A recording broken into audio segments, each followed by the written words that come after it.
What's up? Quick recap, UFC Vegas 285, 111-3. Great night for me. Won most of my money on Alexa Grasso. A lot of fights I thought could go either way. Jalen Turner, I thought, was the underdog of the night. Didn't get it done. Shit happens. Decent fight. Just want to go over a couple prelims in the main event. Co-main event of the prelims, Brunson and Duplessis at 185. I went with Duplessis. I know Brunson was a juicy underdog there, but I just thought it would go similarly to how it went against Cannonier. I thought Brunson would have a dominant first round. Duplessis would come back. A lot of people say Duplessis has bad cardio, but he kind of does, but he just catches a second wind at some point. And at this point, Brunson's kind of a first round or die type of dude. First round, Brunson catches a kick, gets inside control, and he's beating him up a little bit, but then they get into a scramble, he pulls a guillotine. Fatal mistake from him. I don't know why he did that, but then they get into like a leg lock scramble situation. Then he's able to take his back. Can't keep control of it though, but then he lands a couple blitzes. He's kind of walking Duplessis down. But then he goes for another rear naked choke attempt. But then Duplessis is able to get up with like 10 seconds left and hits him with like a nice short left hook. Doesn't win him the round, but you can kind of see Brunson starting to fall off a little bit. And then second round, Duplessis is just lighting him up at range, laying those hooks. Brunson's kind of eating some punches. Brunson might return the occasional counter, something like that. And then Duplessis actually shoots on Brunson. And Brunson's able to stuff it, but he just did not need that to happen to him. Just draining the gas tank, and then Brunson's kind of just rushing at him. And then Duplessis is able to land a blitz on him, land a hook, drops Brunson, gets on top in full guard, lands some nasty ground and pound. The corner stops with 1 second left to go. Brunson was exhausted, plus he was taking a lot of damage, and I don't know if he would have even been able to make it back for the third round. So good win by Duplessis. Brunson's kind of past at this point, unfortunately. Had a nice little run there, but he's 39. Duplessis is 29. Duplessis is going to fight for a title soon. But decent fight. Main event of the prelims, Cody Garbrandt and Trevin Jones at 135, bantamweight. It was do or die for either guy here. Cody Garbrandt suffering a bad knockout loss against Kai Kara-France, but he did drop to 125, so we'll see how he goes back up at 35 against the middle-of-the-road opponent. First two rounds, Cody looked pretty solid. Didn't do it a ton, but he wasn't really going for the knockout because he needed to be cautious because of the chin issues. Just standing on the outside, landing some counters when he could. Trevin Jones kind of chasing him. And then whenever he'd come in, Cody landed some nice blast doubles in the first and second round. Didn't do a ton of damage, just more secure in the position. Got those relatively easily. 2 easy first rounds for him. Then the third round, Cody decides just to go defensive mode. Doesn't do much of anything really. Just skirts on the outside. And in the third round, Jones throws a head kick. Looked like he might have landed big, but Cody's able to duck right beneath it. So, he still got his quickness there. But with a minute left to go, Jones starts landing a couple hooks and overhands. And then he would try to get space to start teeing up Cody when he had him hurt. But Cody had the wherewithal to grab that clinch. And he's kind of hanging on for dear life there toward the end. And then I believe he got taken down too. So, not a great showing from Cody. Trevin Jones, didn't do enough. He had his burst in the third round, but Jones, a lot of people thought Jones would knock him out. I didn't think so. I think Cody knew he needed to protect his chin. That's how it went. Got it done. I know Trevin Jones was a juicy underdog in that situation. I just didn't see it happening. And, Ronnie Barcelos just kind of dominated him in the last fight. But good win for Cody. We'll see what's next for him. They're going to have to I don't know if they'll slow roll him or give him a ranked opponent next. But first fight of the main card. Bo Nickel and Jamie Pickett. I went with Bo Nickel. Obviously, phenomenal. Jamie Pickett, I took him by submission from minus 1,800 to minus 165. Jamie Pickett, he's been submitted in the first round many times. Fight went according to plan. Bo Nickel throws that head kick, though, to no one, and he gets knocked on his ass. Falls on his ass, but it doesn't matter. Then he just gets that over-under clinch, gets him against the fence, knees him in the nuts, whatever. It's sports. Happens, gets that hip toss, goes for the front headlock. Is able to transition to the back, kind of has a rear naked choke / neck crank, and then Pickett turns over, and then he has that arm triangle. Keeps in half guard the whole time, doesn't go out to the side, doesn't get his chest parallel. No jiu-jitsu expert, but I was kind of screaming for him to go out to the side. But, he got it done. He's strong as shit. It doesn't matter. He said he's comfortable there. Got it done, man. Doesn't matter.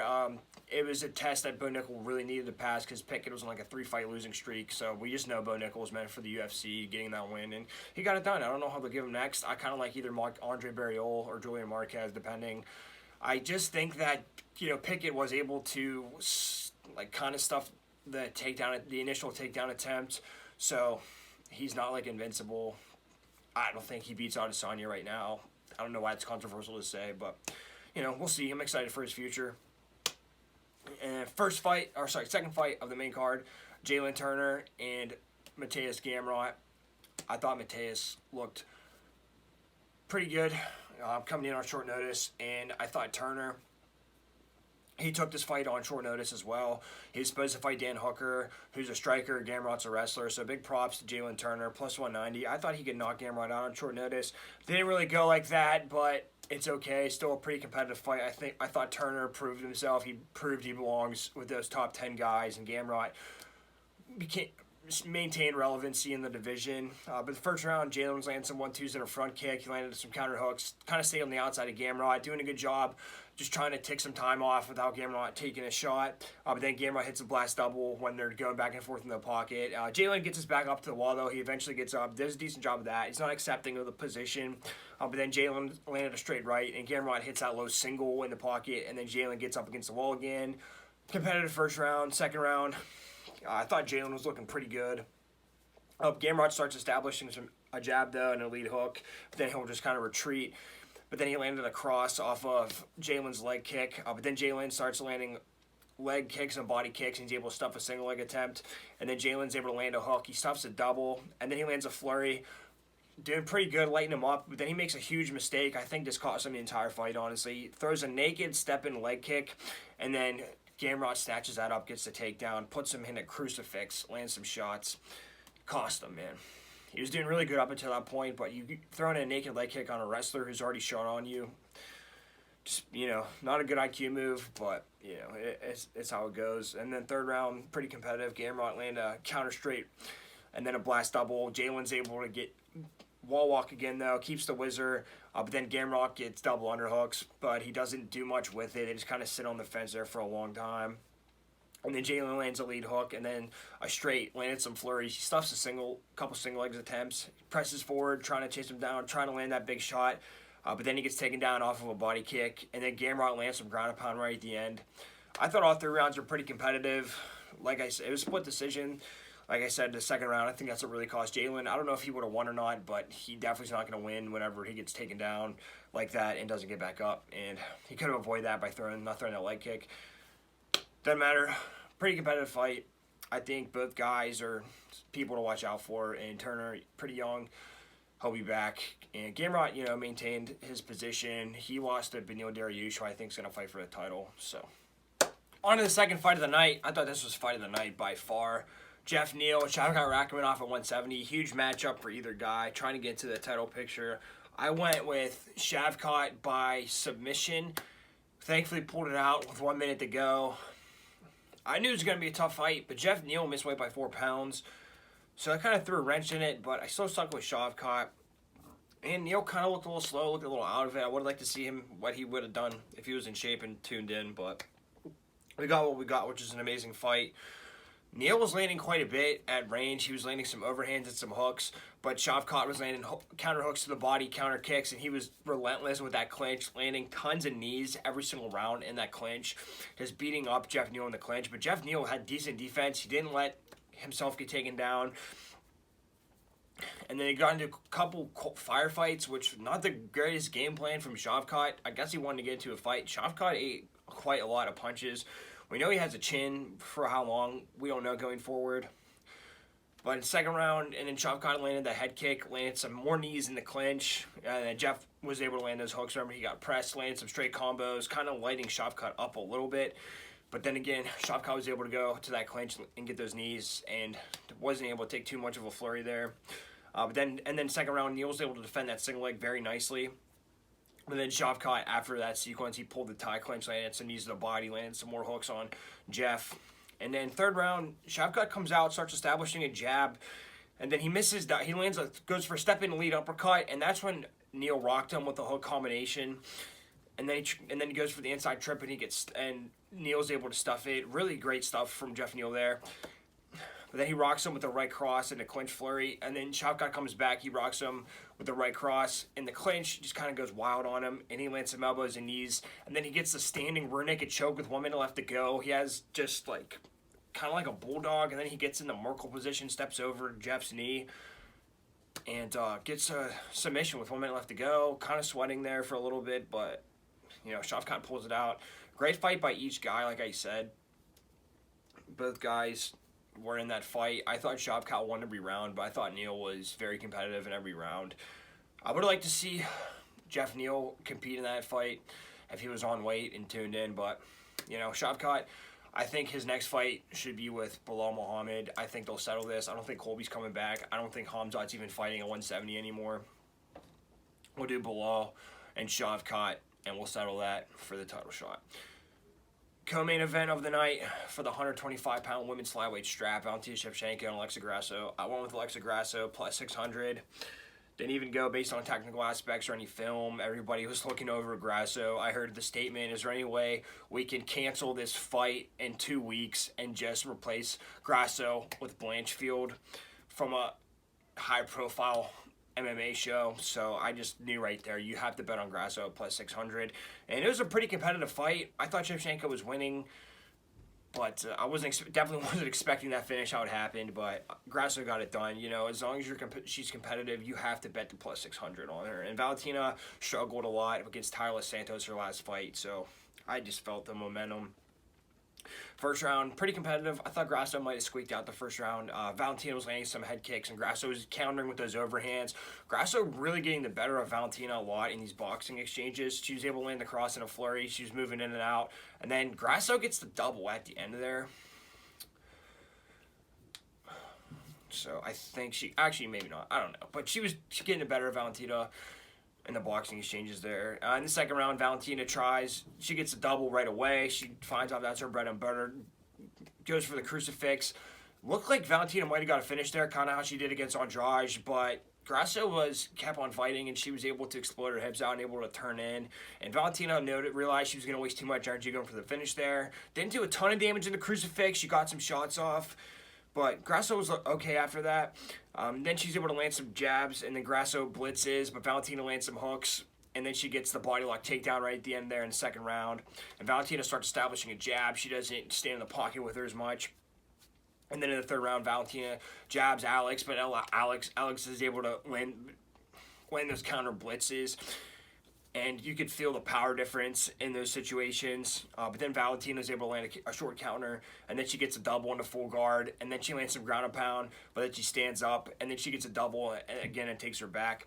And then in the fourth round, this one's a little more competitive. I'd go first round Grasso, 2-3 Valentina all day. But in the fourth round, Alex presses with some straight shots, and Valentina starts landing some more jabs, but Alexa's starting to walk through those. Then Alexa stuffs the shot, and then she shoots. She's able to get the clinch, and then Valentina just backs up against the fence. There's like 40 seconds left to go, and then Valentina throws that spinning back kick to the midsection, and Grasso's able to get on the backpack and just gets those hooks in, and she's able to go for the neck crank, looking for the rear naked choke, and then Valentina kind of like pushes the elbow up, just puts it on her jaw even tighter, and Grasso's able to just almost rip Valentina's jaw off. So really stunning, because Valentina, high IQ fighter, she made a huge mistake. She didn't need to go for that spinning back kick. There was 40 seconds left. The round was tight. I thought Alexa might have been landing the bigger shots in that round, but you just gave up the entire fight there. So it seemed like she was really anxious, and she just really wanted to land some big shots to finish that round, get it on the judges' scorecards. But Alexa was in there the whole fight. She came to fight, and that's what happens sometimes when you're plus 600 underdog. If you got a chance, you got to make that bet, especially in the women's division in a title fight. Crazy things happen. I say that a lot. Now, do they want to do the rematch next? They should. Valentina deserves it. But there's a budding contender right now in Erin Blanchfield who's earned it. Now, you could do the rematch, which would be a big fight, do it in Mexico. Or you could go Blanchfield and Grasso, and I think that'd be a great fight. I kind of want to see it Grasso and Blanchfield, honestly, man. I mean, we've had 2 fights in a row where the champion is getting an immediate rematch. it's getting a little stale. I know it's not Valentina's problem, but Valentina did not look good her last fight. I know she maybe was winning this fight, got caught. But there's a clear contender in this division. Her name's Erin Blanchfield. So either way, they're justified. But I kind of think they should do Erin Blanchfield and Alexa Grasso. You should do Valentina Shevchenko and Taila Santos do the rematch. I think that's great. I think 125, there's all these contenders that emerged out of nowhere before Valentina was just dominating everybody. And Lauren Murphy was the best they had to fight Valentina. And now you got 3 or 4 girls that can compete with Valentina, if not beat her. So I think you should do Santos, Shevchenko rematch, Grasso, and Blanchfield. 125 is exciting now. And 115 is kind of a little stagnant and weird. So 125 kind of taking over. On to the main event. For the heavyweight strap, Jonny Bones Jones making his return after 3 years off, taking on Cyril Gahn. A lot of talk going into this fight. How would Jon Jones look after 3 years off? How's he going to look at heavyweight? Cyril Gahn, he's a big heavyweight. Cyril Gahn was neck and neck with Francis Ngannou, the scariest man on the planet. Jon Jones has a little bit of a gut. Well, guess what? None of that shit mattered. Jon Jones looked decent. He moved decently enough, and it was a quick one, dude. Jon Jones never looked better. Never looked like the GOAT more than he has on Saturday night. First round, Jon Jones jabs, lands some leg kicks, and he slips. Cyril just throws a jab, overextends himself, has his neck hanging out there over his hips. Jon Jones ducks under him, gets around his back, hits a mat return, gets Gahn up against his back up against the fence, throws a standing guillotine in, and Gahn does not attack the hands. He has his hand on the mat. Don't know what he's doing, and it looked like Gahn actually did kind of get out of it for a second. It seemed like, and then Jones just regrips it, and Gahn taps out, dude. Like, he didn't even barely fight the choke. He just kind of sat there. Whenever he had his back up against the fence, he wasn't trying to wall walk immediately or anything. He just kind of sat there. And it was surprising, dude. It was honestly anticlimactic because the choke did not look that tight on TV. In his elbow space, it looked like there was space there. But he had it, dude, because he had his right underneath his throat. So he got it, and, Jon Jones, really good at submissions. Just has been a while since he hit them. But he made it look easy.